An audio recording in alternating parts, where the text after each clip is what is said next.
श्री नामदेव जी महाराज एकादशी के प्रति इतनी निष्ठा रखते थे, वो स्वयं तो पाते ही नहीं थे और किसी को खाते हुए देखते थे तो जाके दंडवत चरणों में गिर जाते, बोले तेरे हाथ जोड़ो भैया, आज एकादशी अन्न मत पाओ, अन्न मत पाओ। क्यों? एकादशी के दिन अन्न में पाप का निवास होता है। अच्छा, अब ये थोड़ी इस बात को समझिएगा, उससे होता क्या है, एकादशी के दिन अन्न खाने से पाप लगता नहीं है, तो आप पूर्व में गंगा स्नान करके जिस पाप को नष्ट करके आ चुके हैं गंगा में, वो पाप पुनर्जागृत हो जाता है एकादशी के दिन अन्न खाने से।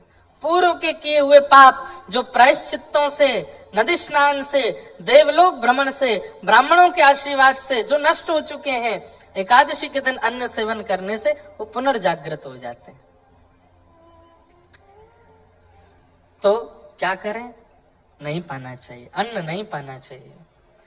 तो श्री नामदेव जी महाराज किसी को एकादशी स्वयं भी करते थे, किसी को खाने भी नहीं देते थे। और तो और एकादशी के दिन नामदेव जी अपने मोहल्ले में डोलते थे, घरों में जाके खिड़की खोल खोल के देखते थे कोई अन्न तो नहीं खा रहा। तो वो सब लोग कहते तुम्हारा क्या बिगड़ रहा, हम खा रहे हैं, हमारा मन, हमें नहीं रखनी एकादशी। तो द्वार पे बैठ के रोने लग जाते नामदेव जी, बोले आज अन्न मत खाओ, आज एकादशी, आज मत खाओ। तो इतनी उनकी एकादशी के प्रति निष्ठा कि एक दिन भगवान बोले मैं परीक्षा लाऊंगा की, और श्री विठ्ठल भगवान, पांडुरंग भगवान एक ब्राह्मण का रूप धारण करके आए और पूरे नगर में रोते हुए घूम रहे हैं, अरे मैं बहुत भूखा हूँ, मैं बहुत प्यासा हूँ, मुझे कोई अन्न पवाओ, मैं 4 दिन से यात्रा पर हूँ, मुझे बहुत तेज भूख लगी है। सिर पर त्रिपुंड देख करके, शिखा देख करके, धोती देख करके, जनेऊ देख करके भान तो हो गया था कि ब्राह्मण है। नामदेव जी के द्वार पर जाके ही गिरे भगवान। नामदेव जी अरे अरे विप्रदेव आए, विप्र पत्नी से कहा उठाओ उठाओ उठाओ, क्या कहिए भगवान, क्या? बोले मुझे अन्न खिला दो, मुझे बहुत भूख लगी है, मैं प्यासा, भूखा प्यासा हूँ, मुझे 4 दिन से कुछ नहीं मिला है, पवा दीजिए कुछ, अगर मुझे अन्न नहीं मिला तो मेरे प्राण चले जाएंगे। नामदेव जी महाराज बोले आज तो एकादशी है, आज मैं अन्न नहीं खवा सकता। देवी भीतर प्रसाद के केला रखे हैं, सेब रखे हैं, लेके आओ। नहीं नहीं नहीं, फल नहीं खाना है, मुझे तो अन्न ही खाना है। भगवान आज एकादशी है। अरे एकादशी तुम्हें दिखता नहीं, मेरे प्राण पखेरु उड़ जाएंगे यदि मुझे अन्न नहीं मिला तो। मैं कितना जर्जर हो गया, मेरे हाथ पांव कांप रहे हैं, मेरी नसें सूख रही हैं, मेरा रक्त संचार रुक रहा है, मुझे अन्न की आवश्यकता है, मेरे प्राण निकल जाएंगे। रामदेव जी महाराज बोले अन्न तो नहीं मिलेगा। बोले मेरे प्राण जाएंगे तो भी नहीं। बोले ठीक, अच्छी बात है, वैकुंठ मिलेगा एकादशी आज, प्राण चले भी गए तो सीधे भगवत धाम जाओगे। कैसे व्यक्ति हो तुम, यहाँ प्राण निकल रहे हैं मेरे, तुम कह रहे हो वैकुंठ जाऊंगा मैं। बोले अरे एकादशी, एकादशी के दिन प्राण निकले, इसके लिए कितना लोग प्रार्थना करते हैं, लेकिन आपके प्राण में निकलने नहीं दूंगा। लीजिए केला खाओ, दूध पी लो, फल खा लीजिए, फलाहार कर लीजिए, अन्न मत खाइए।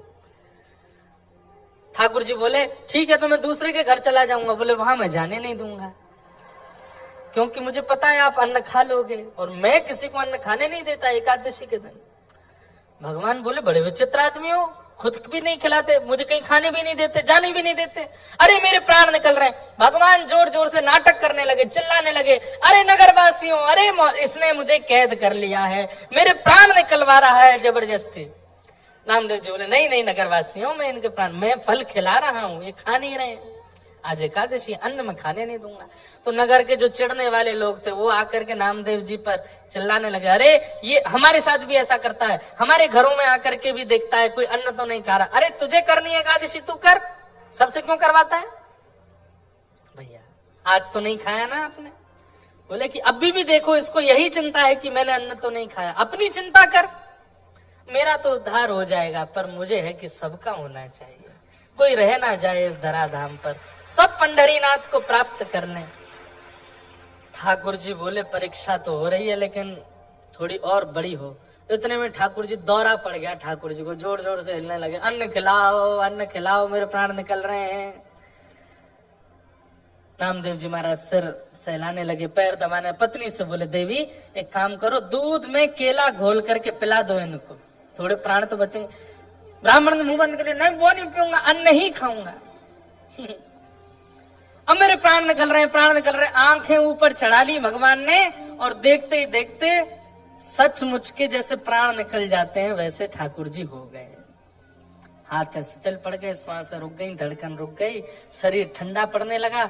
नगर के लोग बोले, अरे नामदेव, ऐसा पाप करके तू कौन सा नरक में जाएगा? कौन सी ऐसी एकादशी जिससे तेने प्राण हरण कर लिया एक ब्राह्मण के? नामदेव जी महाराज पत्नी से बोले, देवी, हमारी निष्ठा के कारण किसी के प्राण गए हैं, ये अकेले नहीं जाएंगे। इनकी चिता में हम लोग जीवित प्रवेश करेंगे, हम भी इनके साथ जाएंगे, हम नहीं रहेंगे, हमारी वजह से प्राण गए।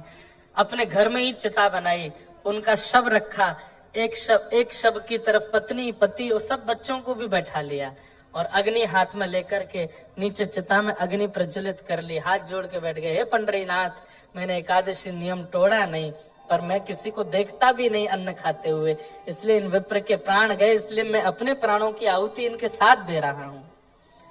सब नगर के लोग देखते रहे। अग्नि जैसे ही प्रज्वलित हुई, ताप जैसे ही उस शव को लगा, उस शव थोड़ी, वो तो भगवान थे। ठाकुर जी कमर में गर्मी सी लगी, इतने में ठाकुर जी उठ के बैठ गए, शंख चक्र गदा पद्म धारण चतुर्भुज रूप में प्रकट हो गए। चिता के अंदर से नामदेव जी को, पत्नी को, सबको बाहर निकाला, हृदय से लगा लिया। अरे मेरे नामा, मैं तो परीक्षा लेने आया था तेरी, और तुम उस परीक्षा में सफल हुए। तुम्हारी निष्ठा देखने आया था, कैसी निष्ठा मेरी एकादशी के प्रति। और ये दृश्य देख करके सब नगर वासियों ने भी प्रण ले लिया कि भैया अब हम भी एकादशी करेंगे। जब एकादशी से ठाकुर जी की इतनी प्रसन्नता है तो हम क्यों ना हो। बंधुओं, मैं अपने उद्धार के लिए जब कोई काम करता हूं ना, ठाकुर जी इतने खुश होते हैं, इतने खुश होते हैं।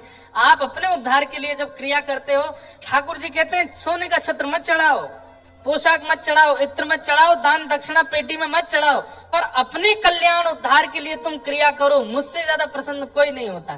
ठाकुर जी कहते हैं मुझे इतनी खुशी होती है जब व्यक्ति अपने उद्धार के लिए क्रिया करता है। एकादशी व्रत जब व्यक्ति करता है, उत्साह के साथ करता है, उस दिन ठाकुर जी इतने प्रसन्न होते हैं, हमें देख करके रीझते हैं ठाकुर जी। और यदि वो प्रसन्न हमारी एक क्रिया से होते हैं तो हम क्यों ना करें उन्हें प्रसन्न। अरे संसार में रहने वाले प्रेमी जन एक दूसरे के लिए कितना त्याग करते हैं। क्या हम ठाकुर जी के लिए 15 दिन में आने वाली एक एकादशी में अन्न त्याग नहीं कर सकते? करिए, और बड़ी निष्ठा के साथ उसको करिए। गुप्त बात यह है कि महाप्रभु जगन्नाथ जी साल भर की समस्त एकादशियों में